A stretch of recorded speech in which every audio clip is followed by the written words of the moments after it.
Welcome to the LGBTQ New Americans Oral History Project. My name is Wilfredo Hernandez, and I'm the Arts and Culture Group Leader here at the Brooklyn Community Pride Center. And I'm with Jackie Yodashkin, Public Affairs Director for Immigration Equality. And today is Sunday, June 4th, 2017, and we are here with Denise.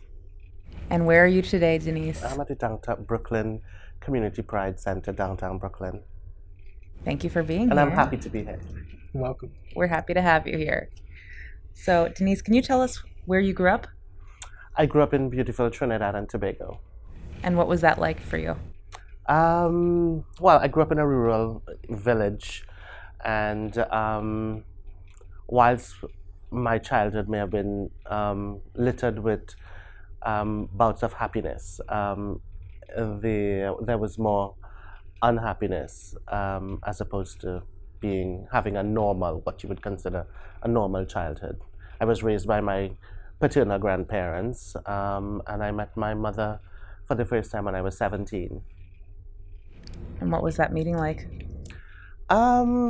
Emotional. I'd always wondered what she looked like, what she sounded like. I had, in my imagination, imagined that she had the glamorous looks of Joan Collins and she had the persona of a diva, because the stories that I had heard about her from my relatives was that she was somewhat of a lady of the night. I never knew much about her, and whatever little I knew was inculcated in my mind that she wasn't a good person. So meeting her was filled with emotion, and most of it was anger.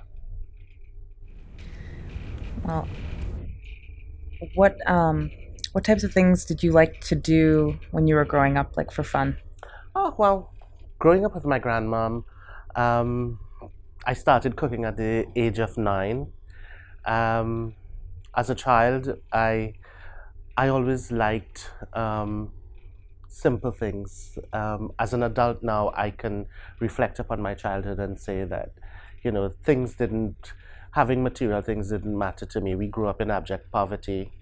It was a large family, extended. I had lots of cousins, and and to coin a phrase, being the bastard child, I was subjected to quite a bit of taunts, ridicule. Sometimes it became physical, and then it led into sexual abuse. I was abused by 7 of my older cousins, from a young age of 7. So, fun. There wasn't much time to have fun, but I do recall sitting here talking with you. There is a place in the back of my grandparents' property where you will travel to a trail and cross a river. It's a stream compared to rivers. It's a stream. But you would get into this huge field, and on a Sunday evening, from a very early age, I would find myself retreating to that open field and just laying on the grass and wondering and having emotions about, what my life would be, and, what the outside world looks like.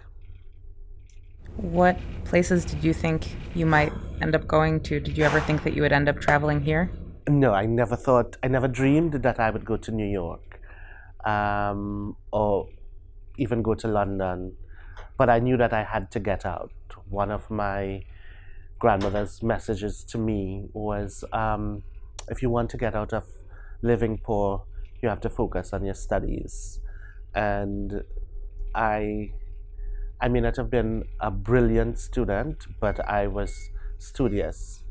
So, despite being sexually abused and being taunted and having health issues, because growing up as a child, I had eczemas, and during the months of June to December, my skin would literally be covered with eczemas, and I was That's another part of it. I was scorned. And you can't blame the people for looking at you with these eczemas on your skin, on your body, and not feeling repulsed. So, um, yeah, that was part of my growing up process as well. So when did you decide that you were going to actually come to the US? Um, that's taking it rather quickly because I graduated high school and I I knew that I had to find work. So eventually I found um, I worked for several small private like supermarket doing supermarket jobs and stuff, but I never fitted in because of my predisposition to being effeminate. Um, and coming from a society that frowned upon, and frown is putting it mildly, um, being frowned upon effeminate mannerisms by a male, you found that there wasn't much that you could have done. Um, and I I learned to I learned to adapt, and in that adaptation, I found myself using my body to sometimes get what I want. Um, I realized that my cousins, even though they still had sex with me, I found that they would have had to earn it. And I'm saying this because this is my truth. Um, so I got a job. I went to training with the government of Trinidad and Tobago in 1992. I started training as an enrolled nursing assistant, and I completed the training in 1994. I worked in a mental health institution, and to me it was just the starting of my career, the beginning of my career.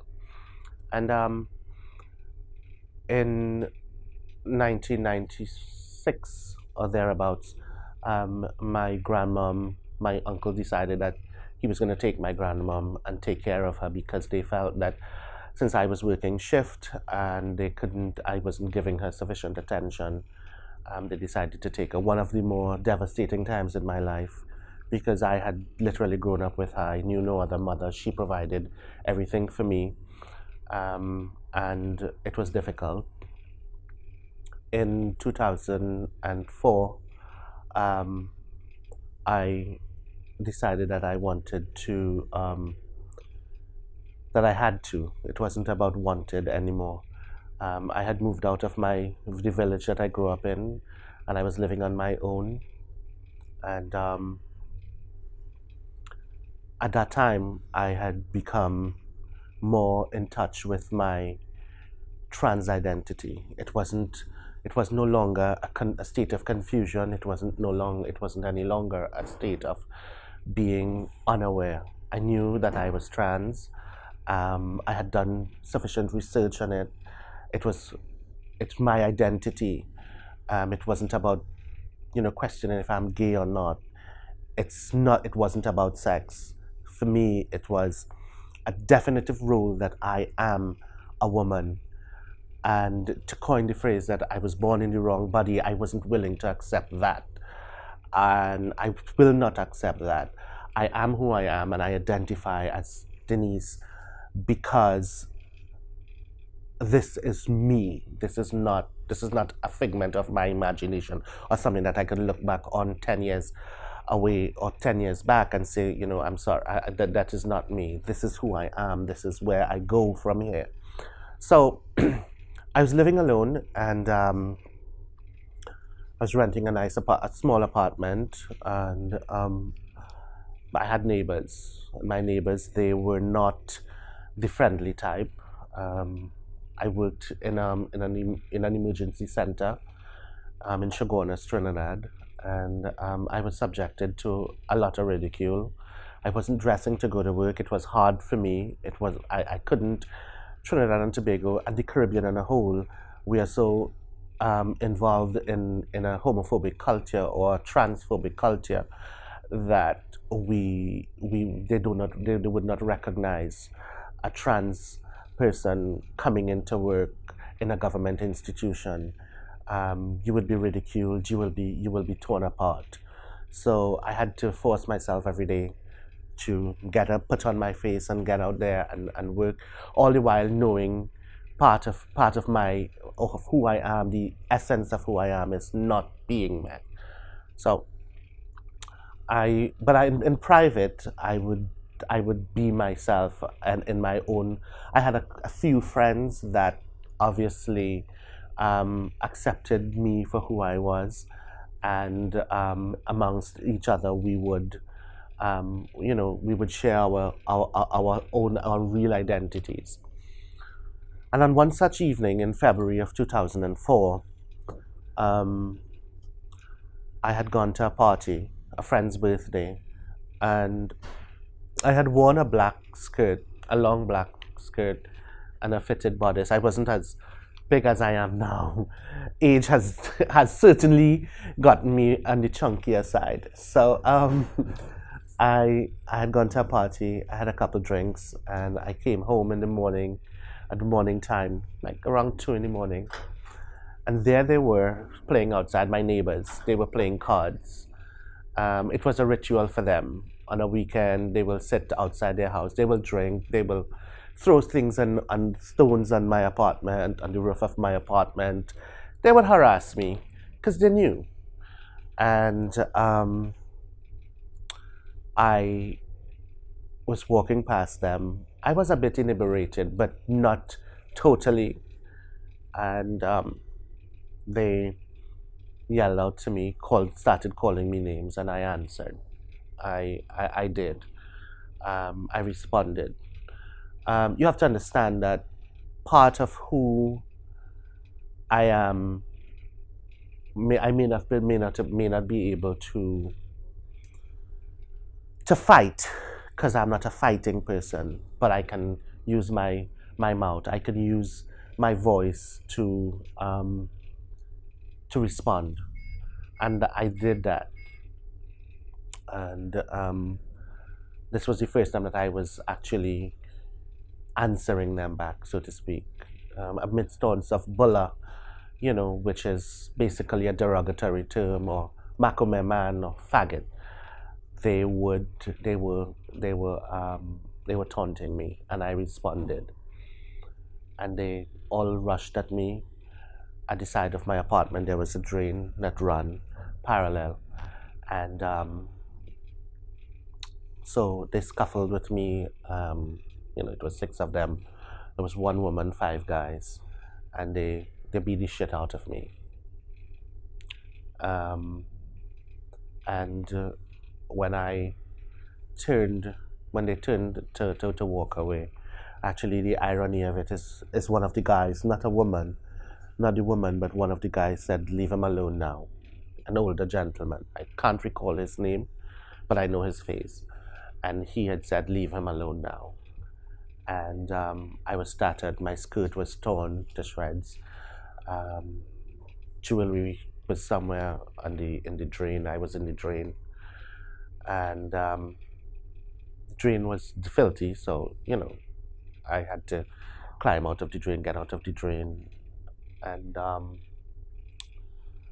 got into my apartment. But before they left me, one of the gentlemen said, "If you go and report it to the police, you could go to the police." His words were, you can report it to the police, but we'll burn you and the house down." So that in itself was a threat against my safety. I knew whether or not they would have done it. It was still a question in my mind. But I knew that I had to, at that point in time, I knew I had to leave there. I worked in the same unit that I checked myself into. One of the physicians there, he advised me to go to the doctor. And, sorry, not to go to the doctor, to go to the police, to report this to the police. And I was hesitant. But I did, because, I was swollen. My eyes were swollen. I was peeing blood. My body was swollen. It was horrible. And I went to the police, and one of the policemen who knew me,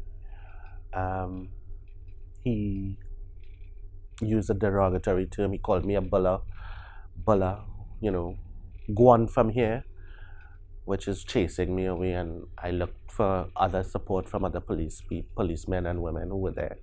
No one said anything. I was chased away from the police station as a common dog, and I went home. I called a friend who was living in New York, and I had obtained a visa in 2003. So I called that friend because I had visited her in October, and I told her, I said, this is what has happened. And she said to me, you need to leave there. And she said, why don't you come up here? At least, do something. The original plan was that I was going to come up to New York, and I was going to find a job and work for 6 months and then return. It was never my intention to overstay my visa. Part of the reasoning for that is that I was working for very little money, and if I had to move out of where I was living, I would have had to get money to get a new apartment. So the plan was that I would come and work for some US dollars, and then I would go back. That was the plan. A month later, on March 23rd, 2004, I boarded a flight and I left Trinidad.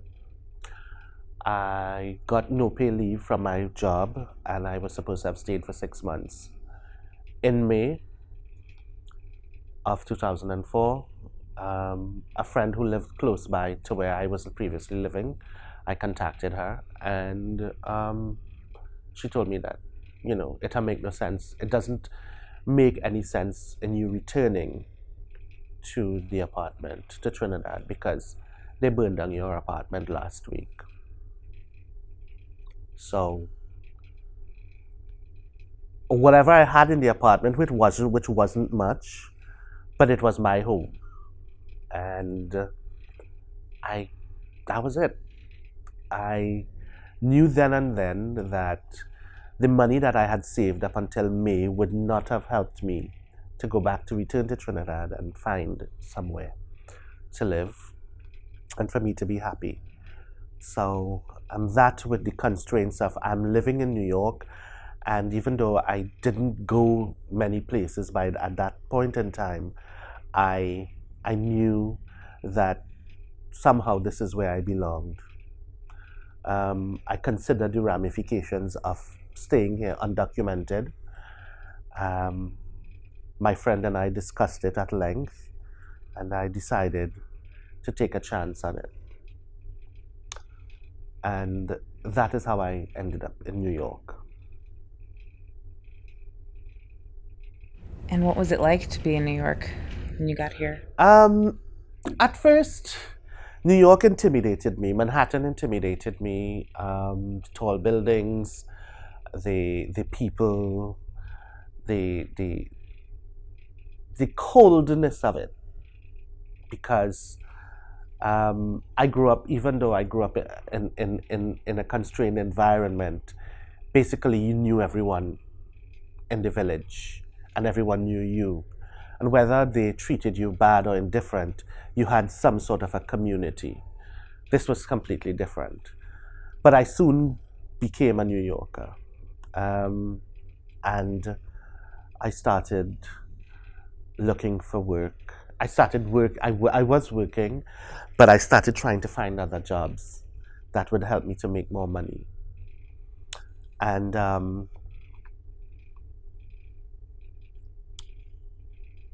I started being myself. I knew that I didn't have to hide anymore my identity. But then the fear now of having overstayed my visa and hearing stories of deportation, even at that time in 2004, it somehow, and hearing stories from other immigrants who would tell you, undocumented, well, you can't do this, you can't open a bank account, and you have to be careful if you see a vehicle passing up and down the street where you're living. Those black vehicles, they are sometimes ICE, and ICE could come into your house and knock on your door at 6 o'clock in the morning. And you found that the fear of existing in Trinidad because of who you are, it's now transferred into another type of fear. And this time it's a fear that, coupled with being found and deported. So you're going to be deported back to where you came from, where you ran from. I mean, have you ever been in such agony that you're afraid to breathe? So for me, it was in a constant state of waiting to exhale. So I lived like that from 2004. And it wasn't easy. I would hide from police vehicles. I would refuse to take the Long Island Railroad if I see a policeman on the Long Island Railroad. I was fortunate enough to get a job right here in Brooklyn, up on Flatbush Avenue, a West Indian restaurant. Great people. They treated me as a part of something that was much bigger than I am. It had its limitation because within the environment there was some sort of a transphobia, homophobia. But for me, the management, they made it easy for me, I must say. They accepted me, and to today, I still have a wonderful relationship with them. So I worked in that environment. I continued to exist hiding. But it was better than not being being my true self. I would go out at night, started going out to parties, and I had no problems. I was myself. I was able to express internally, externally, emotionally, physically who I am, and that to me was worth the sacrifice. I didn't really commingle with other Caribbean immigrants and other Caribbean trans people because I felt that if I am singular, there's a possibility that my singularity will not be an opening for contention or for people, immigration, ICE, and whomever to find us. So I stayed by myself, but I had friends and I would go off. They knew very little about me. People knew very little about me. And in 2010, I went to New York City Pride. And I found, I saw immigration equality, and they had a huge contingent. I didn't know much about what could happen. As a matter of fact, at that time, I was saving up money. I was living alone in an apartment in Wyandanch, New York. And I was saving up money to give to a woman to get married to me. Initially, she said $10,000, but she wanted $5,000 at first, upfront. And then over the period of time until I would have gotten my green card and my social, I would have had to pay her the next $5,000. Needless to say, she took $5,000 off me and she went to North Carolina and never returned. So then that was off. And then, so when I saw immigration equality, a friend and I had gone to Pride, and I got a card. And the very next day after Pride, or maybe 2 days later, I called, and a young gentleman answered. Well, he turned out to be Steven Silva, he answered the phone, and I said to him, I have a friend who is not legal, and I saw your organization, and Stephen was nice enough, and he said, we would like you to come in and let the friend come in. Can't remember the exact verbatim, but I found myself at Immigration Equality in 2010. And they put me to speak to a paralegal who took my story. And I didn't hear from him for like 3 weeks. And eventually when I contacted him, he says, listen, Denise, I'm sorry, but you've been in the country since 2004. You have overstayed your time. It would not be, we would not be able to take your case on.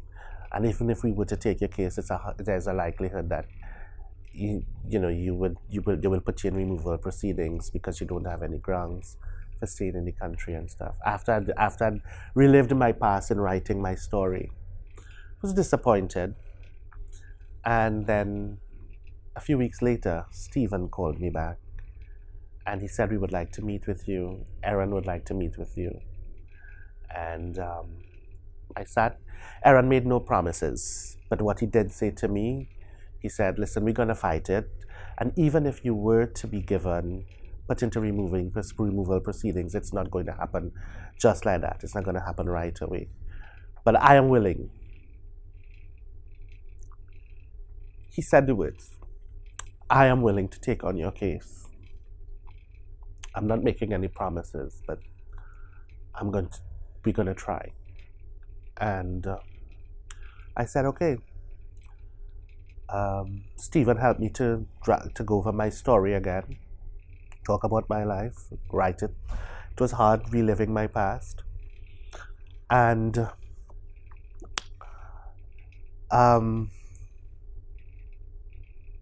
in 2011, I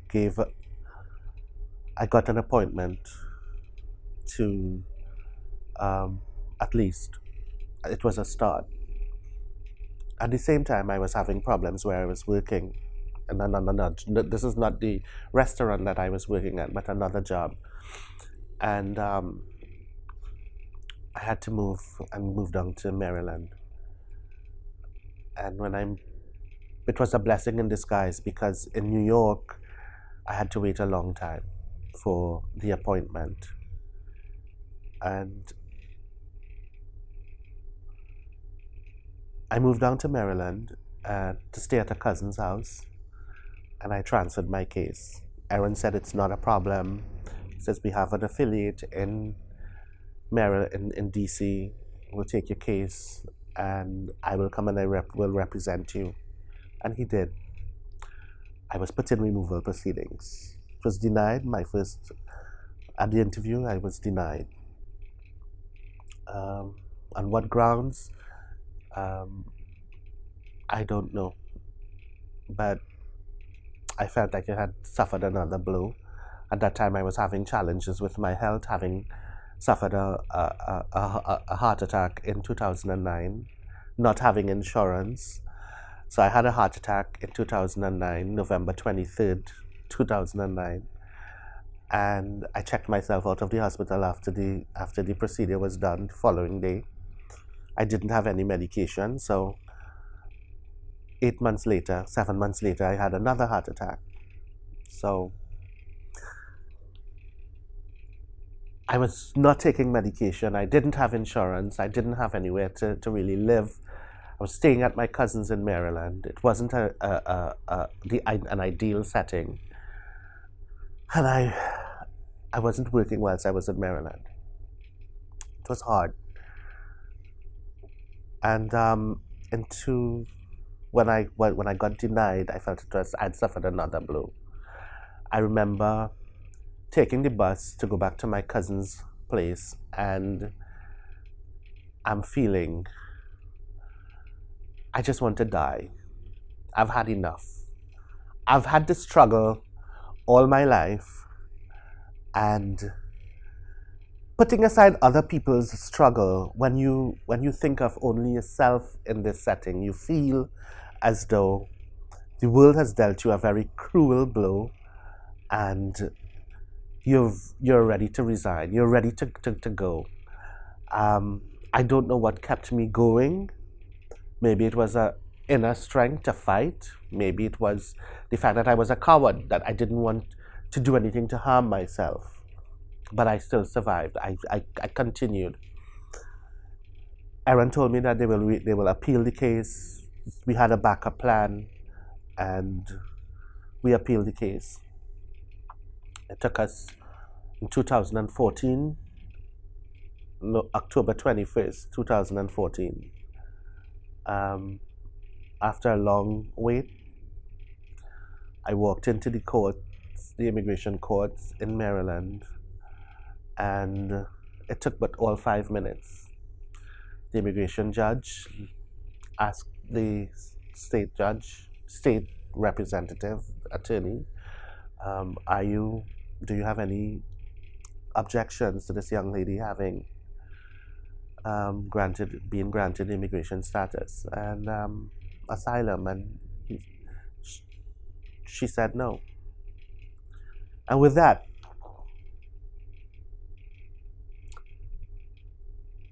I exhaled. Nothing had happened then, but everything had happened at that same time. Because here it is, I could start over. Despite all that has happened and all that I've been through, somebody saw something in me, and it was like I'm being given a second chance. I'm not religious. I'm not even spiritual, but I felt that whatever it was out there was something good that happened to me that day. And I moved back up to New York. And then the second phase of my journey begins. So what have you been doing since then? Well, I moved back to New York into uncertainty, but I was certain of one thing, that I now have my asylum. I now have asylum. I can get work authorization. I still had the support of immigration equality. It wasn't easy navigating the system because there were at times confusion as to what is taking place. For example, I did not get an I-94 card. It took us almost 2 years after I got my asylum to get the I-94. I got my authorization, my work authorization card 2 months later. But during that 2 months, I had nowhere to live, so I found myself sleeping in train stations. 63rd train, 66 on Lexington, the 63rd Street station was my home for a short time. Jamaica station, and the 179th Hillside Street station was my home. Washington Square was where I met a guy by the name of Jason. He was a street person, but he was kind. I don't know if you call it kind, but he taught me to prostitute myself. Well, I had to relearn again, I should say. And I would prostitute myself just to get money to buy food.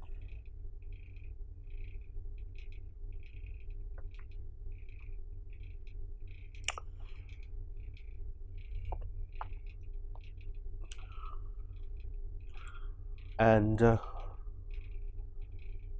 in 2014, February of 2014, a friend of mine, she called me. I take that back. 2015, a friend of mine called me. I had sent her an email and we had reconnected. She lived in Long Island. And she called me and she said, listen, you've screwed up at times with me, and this is your last chance. I don't think that I would want anyone else to look after my father than you. So I want you to pack your bags, whatever you have, and meet me in Mineola train station. And it was from there that my life, as I know it now, made a turn for the better. I took care of her father. He was a Holocaust survivor. He was an engineer, a great man. He accepted me into his house. I lived in with him. I took care of him. And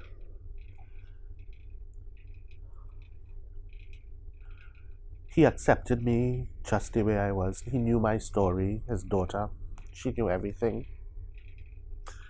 And I became a part of something that was much bigger than I was. Something that I've always wanted, to get a sense of belonging. You don't know this, Jackie, but one of the reasons why I still stay in contact so close with immigration equality and I just get encouragement, it's because to me, immigration equality wasn't just, or isn't just, an organization that helped me. It's an organization that gave me a second lease on life. And I've said it on many occasions. I've said it to the attorneys. I've said it to staff. I will forever be grateful and eternally grateful to immigration equality, and especially to Aaron for giving me that second chance. So they're more my family than I've ever known. They're more family than I've ever known. And I lived in one of the fanciest places out in Queens with this guy that I was looking after. And his daughter's family, his family became my family. To this day, I'm still there. I'm still in their family. I'm still their Denise.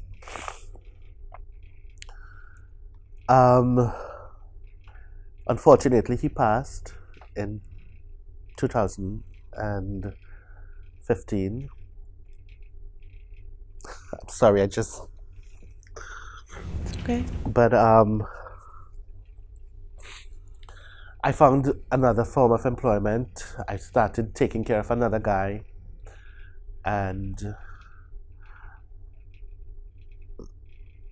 I was honored by immigration equality in their shining light. I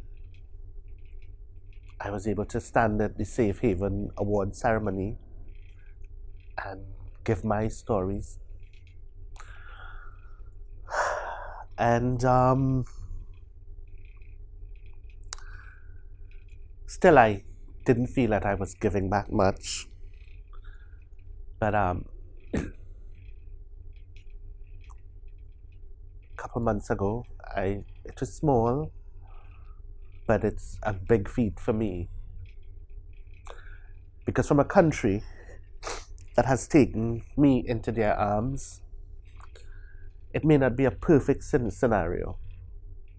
Life isn't perfect. I'm not looking for perfection. I just want to belong. I just want to feel safe. I just want to breathe free. I want to exhale. I want to be able to exhale. I don't want to have to run when I see a police car or be afraid at all. I'm not a criminal. I just happen to be trans. And I make no excuses for it. This is who I am.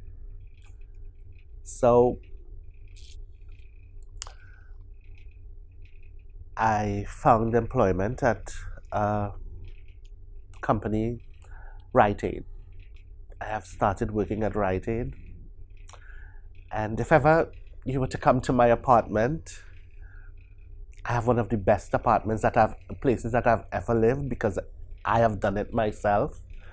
It may not be a castle, it may not be a city apartment, but it's mine. I pay my rent.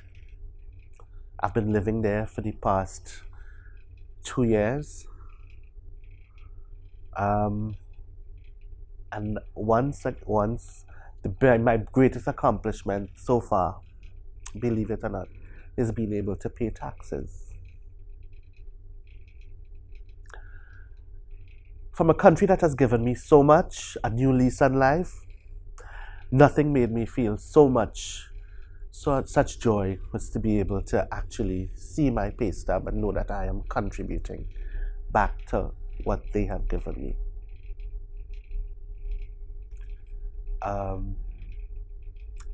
That's my journey so far. I'm here now. So, what do you like to do for fun nowadays?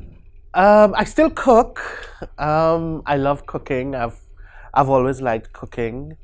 I've matured, so I've learned to enjoy my own company. So if I'm not at the library studying because I don't have a computer, but that will happen. So if I'm not at the library studying for my certified nursing assistance exam, I am not far from where I live. There is a park, so I go walking, and that's it. I live a pretty simple. After all that I've been through with all the drama and all the excitement, all I can ask for now is simplicity, and that's where I am. I am at peace. So, a theme in this interview process has been cooking, and we like to know, what is your favorite dish to make?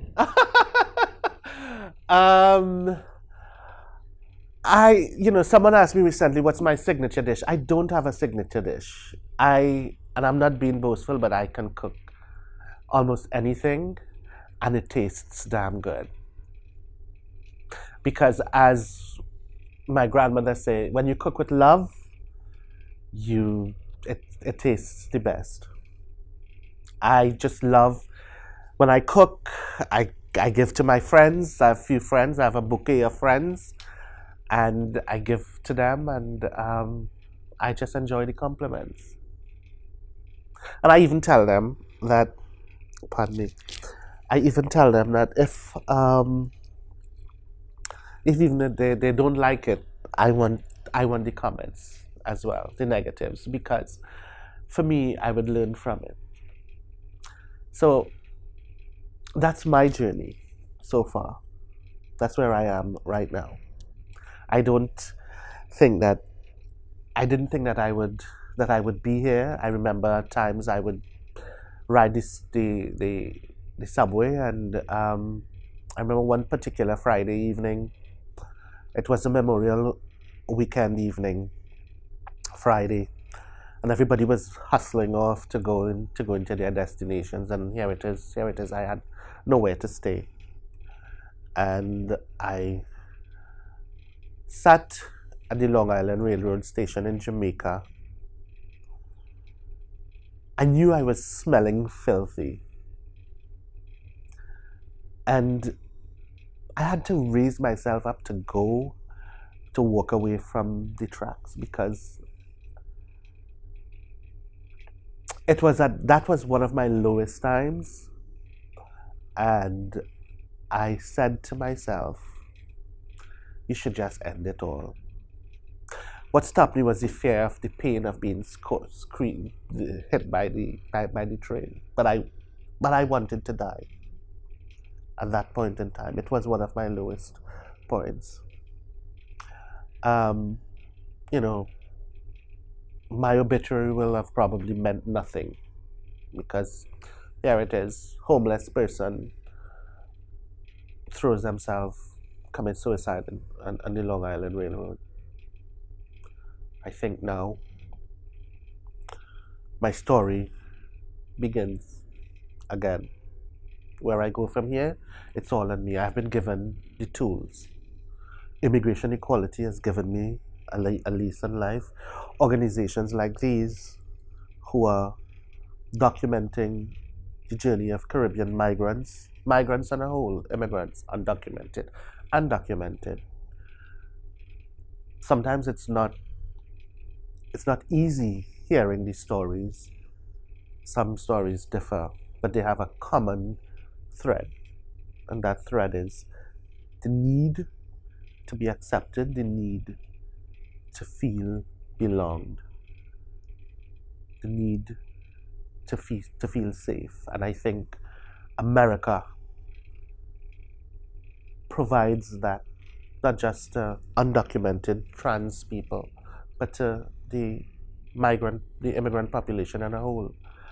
And in today's heated political debate, we are being faced with a lot of negativity, and that is saying it mildly, where undocumented immigrants are being castigated as the felons. But for me, it's not about the immigrants, it's about what society has done and the role that society has played or plays in causing this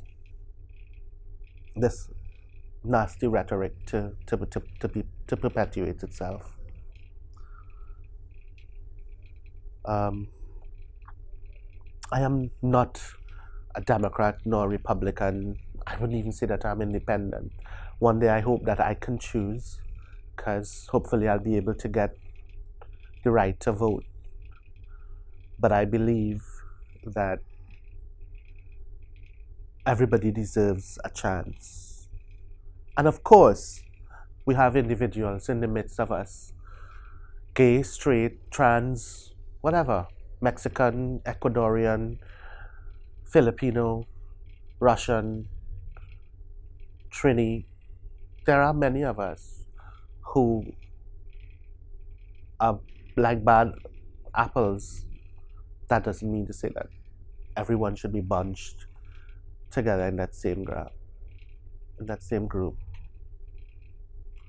I know of a few people who are undocumented now that are afraid, and it's concerning.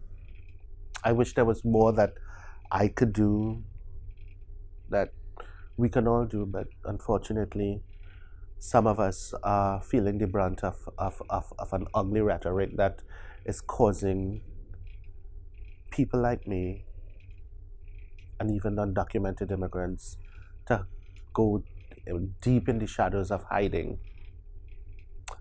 And if you think that I was hiding, if I were to think that I was hiding, then I can only imagine how they are feeling when they are hiding.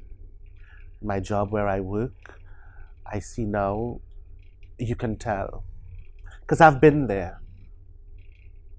Not only as a trans person, but as an undocumented immigrant, and I see them.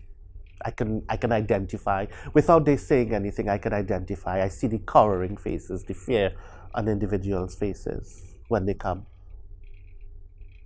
That's concerning. That's scary. This is my story. A low life in high heels. Definitely not a low life. Is there anything else that you want people to know about you? My story isn't over yet. I continue to write, but from here on upward, it's only good things. Is there anything else you want to add to the record? No, not at this point. But you haven't heard the last of me. Very good. Thank you. Thank you so much. My pleasure. Denise.